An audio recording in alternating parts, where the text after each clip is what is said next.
प्रिय मित्रों, नमस्कार। आप सभी को हमारे YouTube चैनल पर स्वागत है। जैसा कि आप लोगों को पता है कि हम भारत का भूगोल पढ़ा रहे हैं। आज हमारा इसमें दूसरे लेक्चर के अंतर्गत आज हम लोग अक्षांशीय एवं देशांतरीय विस्तार का प्रभाव देखेंगे। कल के लेक्चर में हमने आपको बताया था कि अक्षांश क्या है और देशांतर क्या है। अगर आपने उसको नहीं देखा है, आप कृपया हमारे पार्ट 1 को देख लीजिए, इसके बाद पार्ट 2 देखिए ताकि आपको अधिकाधिक लाभ प्राप्त हो सके। तो आइए हम लोग देखते हैं कि अक्षांशीय एवं देशांतरीय विस्तार का प्रभाव। तो सबसे पहले हम जो है एक भारत का मैप बनाते हैं। एक छोटा सा रफली मैप हम लोग बना लेते हैं भारत का इस तरीके से।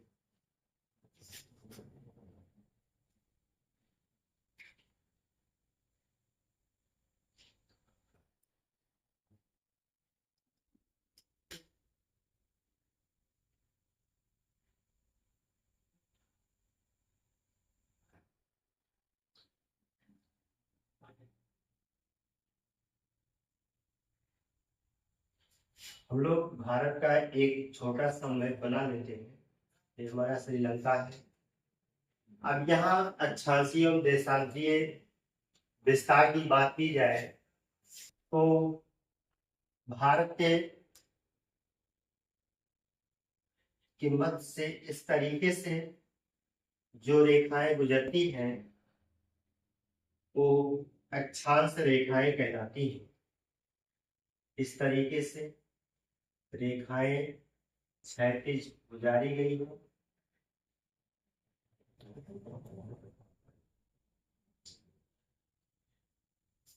जिन्हें हम अक्षांश रेखा कहते हैं। और जो ऊर्ध्वाधर रेखाएं हैं वो ऐसे गुजारी गई है।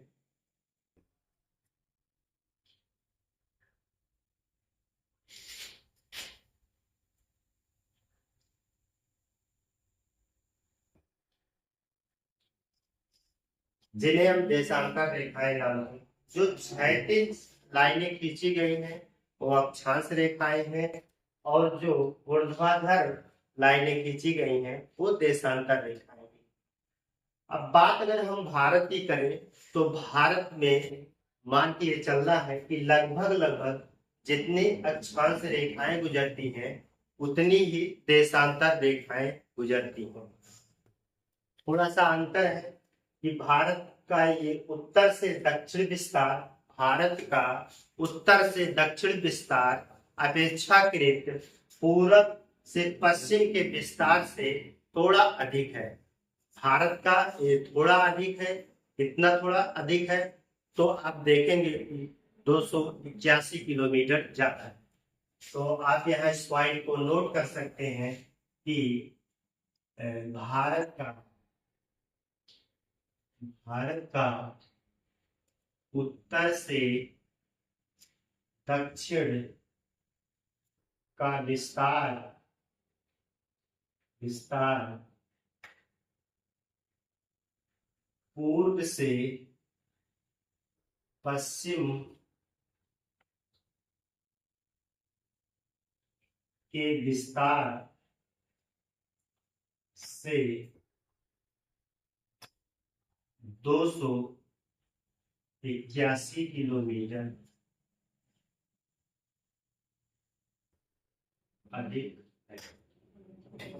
इस पॉइंट को यहाँ पे नोट करना पड़ेगा कि भारत का अक्षांशीय विस्तार जो है यानी कि भारत का उत्तर से दक्षिण का मतलब है कि अक्षांशीय विस्तार, और पूर्व से पश्चिम का मतलब है देशांतरीय विस्तार। अक्षांशीय विस्तार ज्यादा है। कितना ज्यादा है? 281 किलोमीटर। यानी कि कल की कक्षा में हम लोगों ने देखा था कि अरुणाचल प्रदेश का ये वाला पॉइंट पूर्वी बिंदु था और यहाँ पर ये वाला पॉइंट हुआ, ये जो पश्चिमी बिंदु, इसको माना गया था। यहाँ इसका नाम किवीटो था और यहाँ इसका नाम गौरमोता है। गौरमोता है, इसको हमने कल डिस्कस कर लिया था। और यहाँ अगर मुख्य भाग में हम देखें तो ये मुख्य भाग का दक्षिणी बिंदु जो था ये है कन्याकुमारी। कन्याकुमारी केप कमोरिन भी कहा जाता है, या इसी को आप लोग केप कमोरिन। और यहाँ पे उत्तरी बिंदु पे था, इसका नाम इंदिरा कॉल। ये हमारा उत्तरतम बिंदु है, उत्तरतम। और ये हमारा दक्षिणी बिंदु है, दक्षिणी बिंदु। हालांकि हमारा दक्षिणतम बिंदु जो है वो अंडमान निकोबार द्वीप समूह के निकोबार में है, जो आपको यहाँ बताया गया था।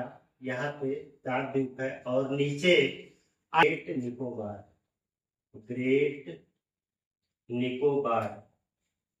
यहाँ पे इसका दक्षिणतम बिंदु है, यानी कि दक्षिणतम बिंदु, जिसे इंदिरा पॉइंट, इंदिरा पॉइंट नाम दिया गया था। इंदिरा पॉइंट, पिग्मेलियन पॉइंट या पार्सल पॉइंट, 3 नामों से यह दक्षिणतम बिंदु जाना जाता है। तो हम लोग यहाँ पे अक्षांशीय और देशांतीय विस्तार के प्रभाव के बारे में देख रहे हैं। तो भारत का उत्तर से दक्षिण का विस्तार पूर्व से पश्चिम के विस्तार से 281 किलोमीटर अधिक है। तो इसका मतलब अगर हम यहाँ पश्चिम से पूरब तक मिला दें तो इसका ये विस्तार क्लियर हो जाएगा। यहाँ विस्तार अगर पूर्व से पश्चिम तक देखा जाए तो विस्तार इसका 2933 किलोमीटर होता है, 2933 किलोमीटर है। अगर उत्तर से दक्षिण तक के विस्तार को देखा जाए तो यह 3214 किलोमीटर आता है। तो इस प्रकार से अगर हम 3214 में से 2933 माइनस करते हैं तो हमारा 281 किलोमीटर आता है। तो हम कह सकते हैं कि भारत का उत्तर से दक्षिण का विस्तार पूर्व से पश्चिम के विस्तार से 281 किलोमीटर अधिक है। दूसरी बात, भारत चतुष्कोणीय आकृति आकार की दृष्टि से, आकार की दृष्टि से भारत चतुष्कोणीय, चतुष्कोणीय है। तो पूछा जा सकता है कि भारत का आकार कैसा है, तो भारत का आकार चतुष्कोणीय है। ये बात हमें ध्यान रखनी चाहिए। चतुष्कोणीय का मतलब 4 कोणों वाला है। भारत का आकार एक चतुष्कोणीय है, इसलिए ये बात हम लोगों को ध्यान में रखना चाहिए। इसके बाद हम विस्तार देख रहे हैं, तो क्रम से देखते हैं कि अक्षांशीय विस्तार का क्या प्रभाव पड़ेगा और देशांतरीय विस्तार का क्या प्रभाव पड़ेगा। तो हम एक छोटी सी हेडिंग यहां बनाएंगे, अक्षांशीय विस्तार का प्रभाव, विस्तार का प्रभाव। तो अक्षांशीय विस्तार का क्या प्रभाव पड़ेगा इसके बारे में हम देखते हैं। तो सबसे पहले अगर हम यहाँ पे देखें कि अक्षांशीय विस्तार, तो अक्षांशीय विस्तार में हम लोगों ने देखा कि कर्क रेखा, कर्क रेखा, कर्क रेखा या इसी को हम कह सकते हैं 23.5 डिग्री उत्तरी अक्षांश रेखा, उत्तरी अक्षांश रेखा भारत के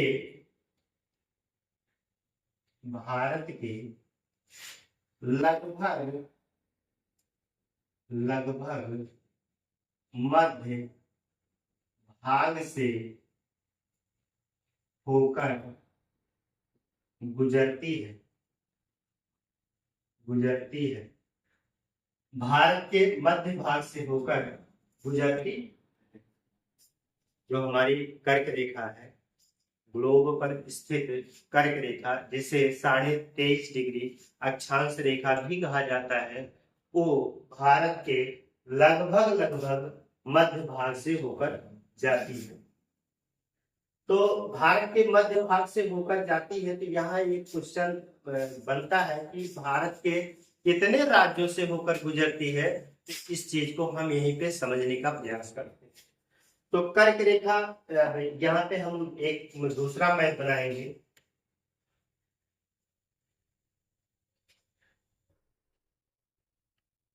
यहाँ पे हम इसको मिटा दे रहे हैं।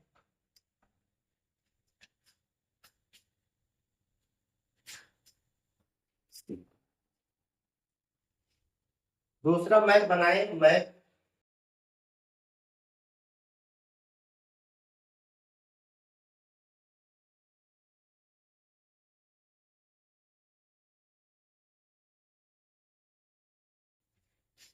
यहाँ पे मैप को हम पुनः बना लिए हैं, और यहाँ से भारत के मध्य भाग से होकर एक रेखा गुजरती, ये होती है कर्क रेखा। यही कर्क रेखा है।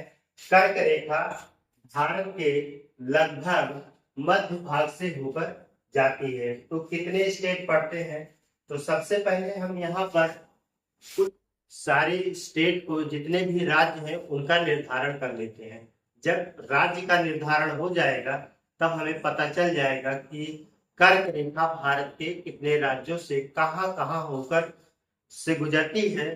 प्राय बच्चे इस बात को रटते हैं, रटने की यहाँ पे जरूरत नहीं है, बस समझने की जरूरत है। अगर एक बार हम लोग समझ लेंगे तो हमें पता हो जाएगा कि भारत में जो कर्क रेखा है कितने राज्यों से गुजरती है, पश्चिम से पूरब कौन से राज्य पड़ेंगे या पूरब से पश्चिम कौन से राज्य पड़ेंगे, उनका क्या क्रम होगा, इसको हम भली भांति यहीं पे समझ लेंगे। तो सबसे पहले हम यहाँ पे भारत के जितने भी स्टेट हैं एक रफली जल्दी से देख लेते हैं। यहाँ पर जो है स्टेट बना लेते हैं हम लोग, इसको यहाँ से मिला देते हैं। फिर यहाँ से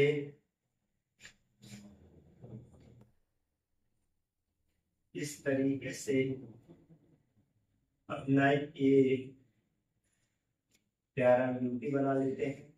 उत्तर प्रदेश हो गया है। यहाँ से फिर हम इसको मिला देंगे, ये हरियाणा हो जाएगा। यहाँ से आप इसको मिला दीजिए, जम्मू कश्मीर वाला थोड़ा सा इसको यहाँ थोड़ा पार्ट कम करके, यहाँ पे जम्मू कश्मीर। इसके बाद ये वाला पूरा पार्ट आप गुजरात, यहाँ से आप जो है मिला दीजिएगा थोड़ा सा, और राजस्थान। इसके बाद यहाँ से इस तरीके से यहाँ मिलाएंगे, मध्य प्रदेश आपका आ जाएगा। इसके बाद आप जो है इधर से आएंगे, यहाँ पर इस तरीके से आप पूरा छत्तीसगढ़ बना लीजिए। आप यहाँ पे केरल बनाइए इस तरीके से, इसके बीच पार्ट से होकर इधर आप तमिलनाडु बना दीजिए। फिर यहाँ से आप इस तरीके से आंध्र प्रदेश को तैयार कर दीजिए। इसके बाद आप यहाँ से ये आपका उड़ीसा हो जाएगा। यहाँ से इधर की तरफ बढ़ के इधर बना दीजिए, ये आपका पश्चिम बंगाल हो जाएगा। फिर यहाँ से आप जो है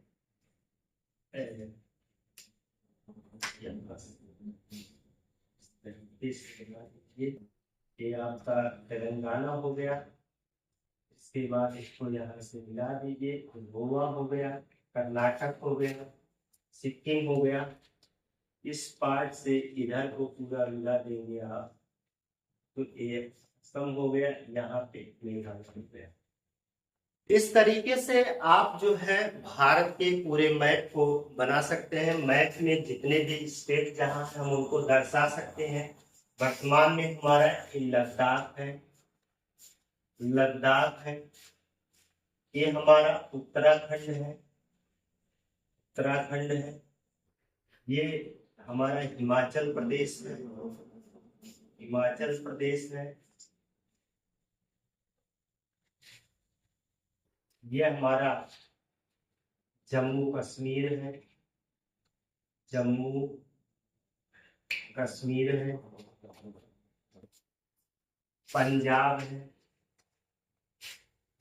पंजाब है, यहाँ हरियाणा है, हरियाणा है, ये राजस्थान है,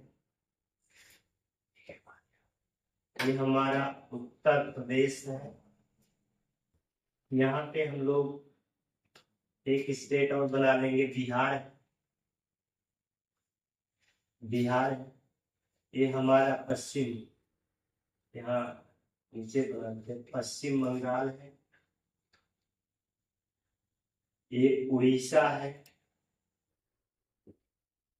यह आंध्र प्रदेश है, यहाँ तमिलनाडु, ये केरल है, यहाँ कर्नाटक है, गोवा है, गुजरात है, महाराष्ट्र है, मध्य प्रदेश है, ये छत्तीसगढ़ है, यहाँ लिखे रहे छत्तीसगढ़। पूर्वोत्तर के भारत में हम देख लेते हैं, ये हमारा सिक्किम है,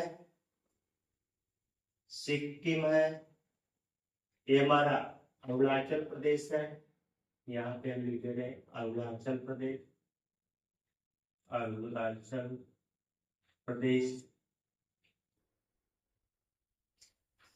यहाँ पे हम इसको इधर दिखा दे रहे हैं, या थोड़ा सा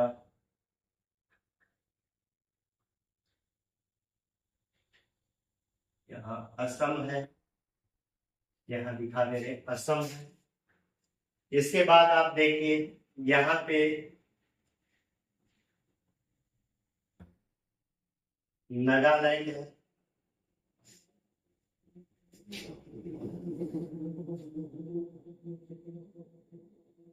मणिपुर है, और नीचे मिजोरम है, यहाँ त्रिपुरा है। तो भारत के जितने भी राज्य है, स्टेट है, सभी स्टेटों को हमने यहाँ पे दिखा दिया है।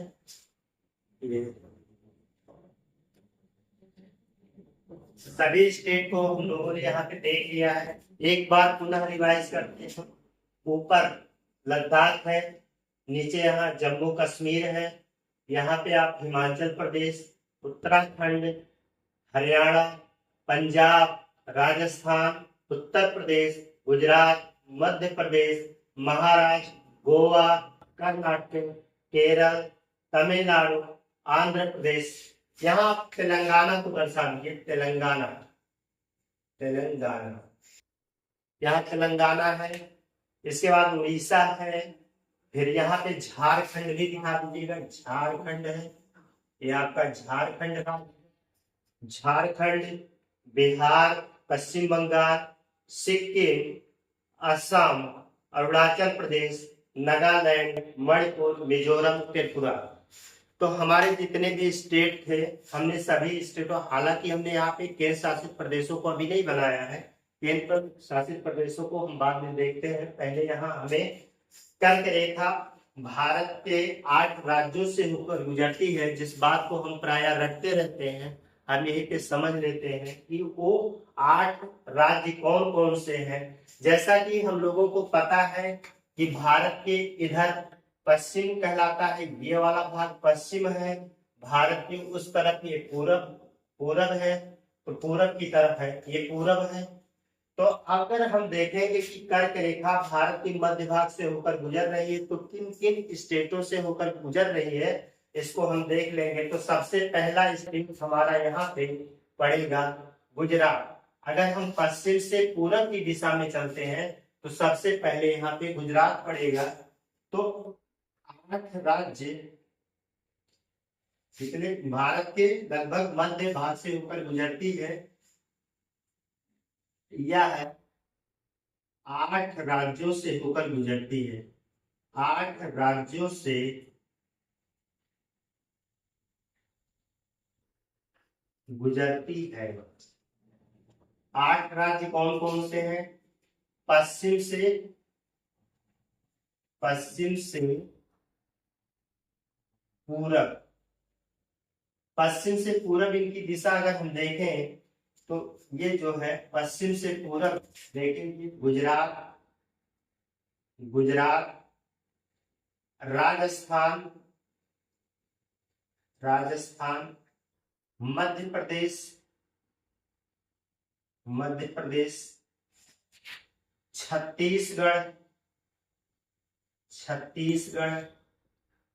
छत्तीसगढ़ के बाद झारखंड के बाद पश्चिम बंगाल के बाद बांग्लादेश। यहाँ बीडी आ जाता है, बांग्लादेश तो हमारा स्टेट है नहीं। बांग्लादेश के बाद हम देखेंगे त्रिपुरा के बाद हम देखेंगे मिजोरम। तो काउंट कर लेते हैं कि कितने स्टेट पड़ रहे हैं। तो देखिए, गुजरात, राजस्थान, मध्य प्रदेश, छत्तीसगढ़, झारखंड, पश्चिम बंगाल, त्रिपुरा, मिजोरम, 8 राज्य पड़ रहे हैं। 1 2 3 4 5 6 7 8 8 राज्यों का हमने यहाँ पे क्रम देखा, पश्चिम से पूरब। हो सकता है प्रश्न में जो है पूरब से पश्चिम पूछ ले, तो आप यहाँ पे देखिएगा कि पूरब से पश्चिम, तो पूरब की तरफ आप मिजोरम, त्रिपुरा, पश्चिम बंगाल, झारखंड, छत्तीसगढ़, मध्य प्रदेश, राजस्थान और गुजरात को शामिल करेंगे। तो इस तरीके से यहाँ से प्रश्न को देखा जा सकता है। दूसरी बात, ये अक्षांशीय विस्तार का हमने एक प्रभाव तो ये देख लिया, एक प्रभाव है क्या। दूसरा प्रभाव क्या होगा, आप लोग इसको स्क्रीनशॉट ले सकते हैं, इसके बाद हम इसको मिटाएंगे। ठीक है,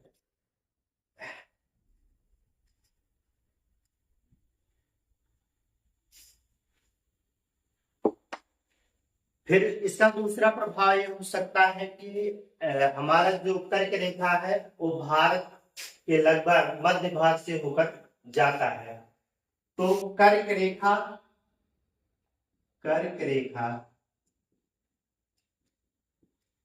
भारत को 2 बराबर भागों में बांटती है।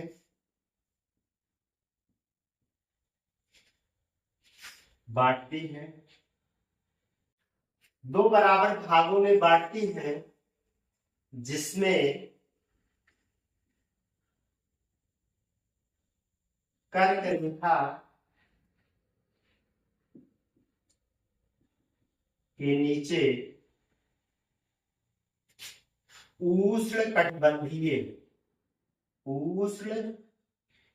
कटिबंधीय क्षेत्र तथा इसके ऊपर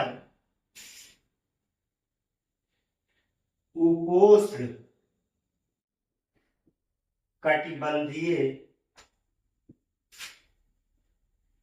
क्षेत्र या कटिबंध क्षेत्र में आता है।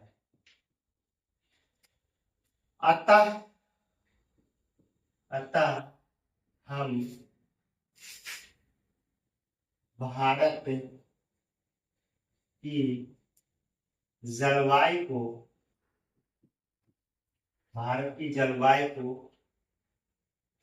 उपोष्ण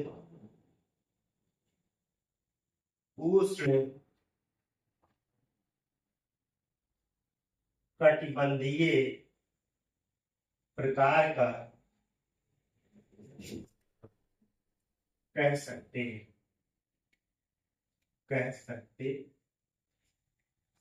ध्यान रहे, हालांकि ये जलवायु से संबंधित है, परंतु यहाँ ये बताना जरूरी है कि अक्षांश के विस्तार का भारत पे क्या प्रभाव पड़ा है।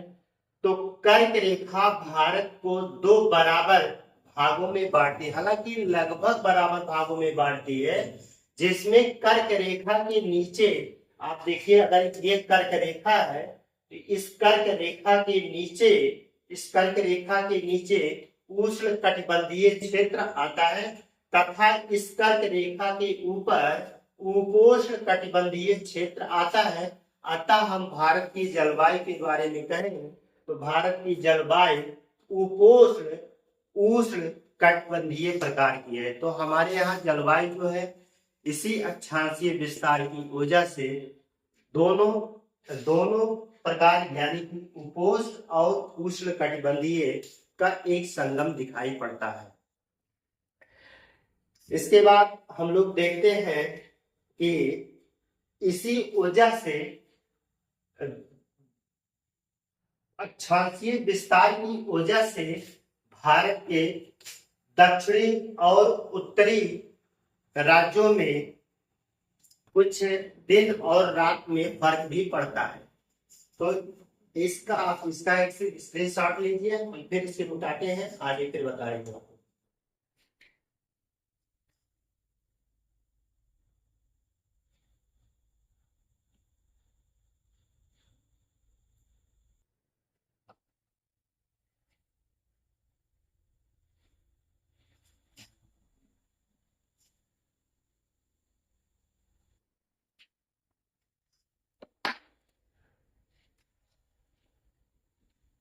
अधिक अक्षांशीय विस्तार के कारण भारत के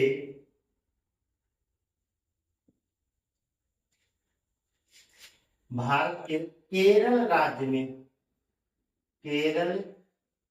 राज्य में सबसे छोटे दिन एवं सबसे बड़े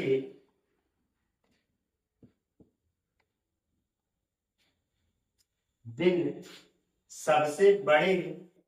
के बीच का अंतर 45 मिनट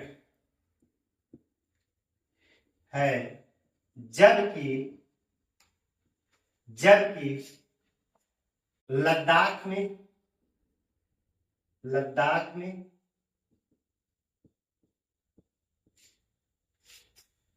यह अंतर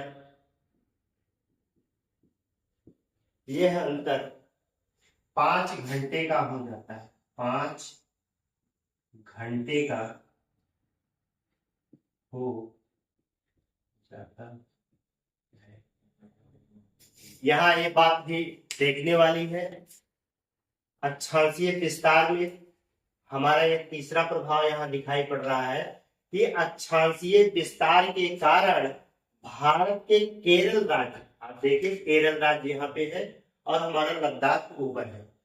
तो अक्षांशीय विस्तार के प्रभाव में एक प्रभाव ये है कि यहाँ पर दिन अगर देखा जाए तो सबसे छोटा दिन और सबसे बड़ा दिन, वर्ष का सबसे छोटा दिन और सबसे बड़ा दिन के बीच का अंतर 45 मिनट होगा।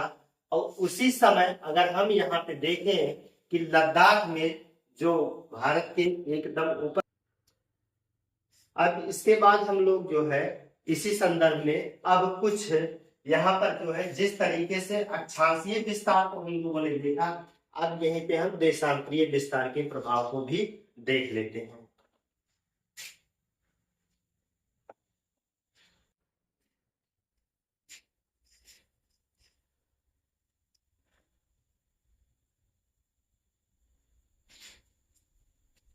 देशांतरीय प्रभाव को भी यहाँ पे हम लोग देख लेते हैं। क्या प्रभाव है देशांतरीय, देशांतरीय विस्तार का प्रभाव, देशांतरीय विस्तार का प्रभाव। अब तक हम लोगों ने अक्षांशीय विस्तार के प्रभाव को देखा है, अब हम लोग देशांतरीय विस्तार के प्रभाव को देखेंगे।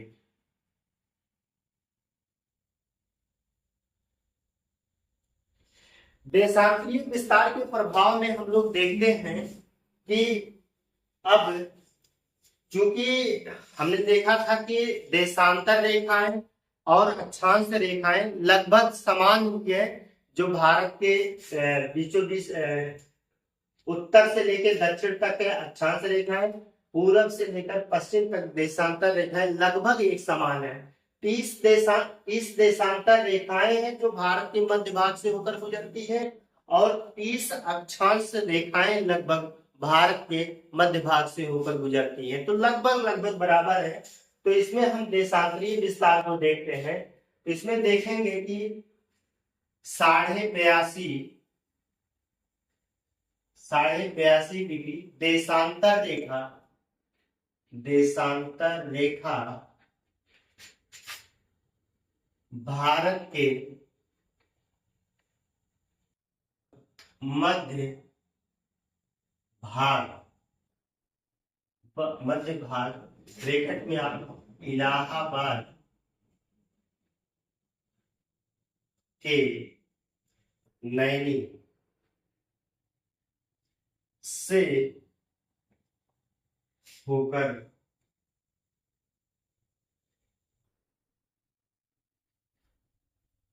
गुजरती है, जो भारत के 5 राज्यों से भी होकर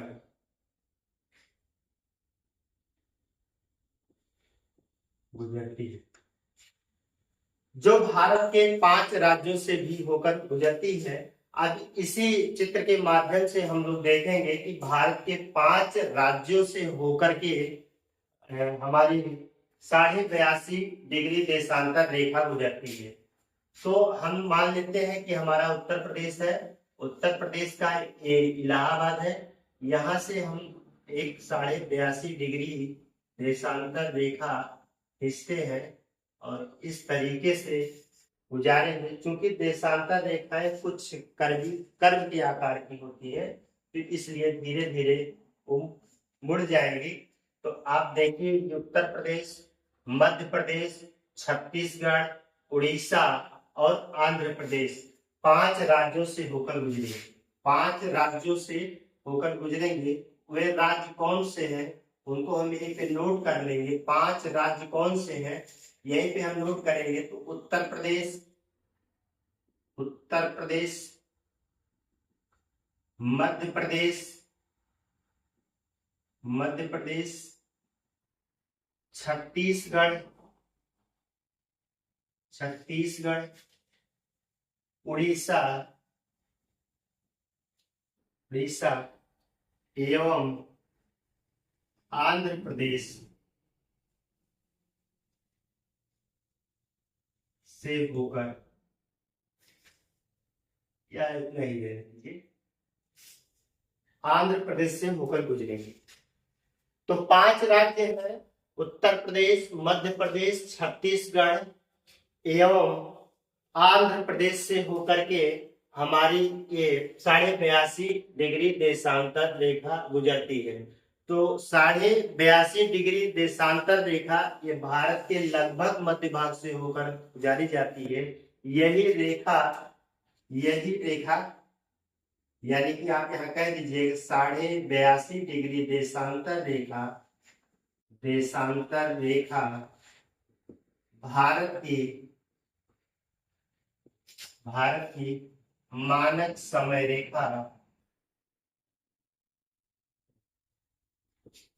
निर्धारित की गई है।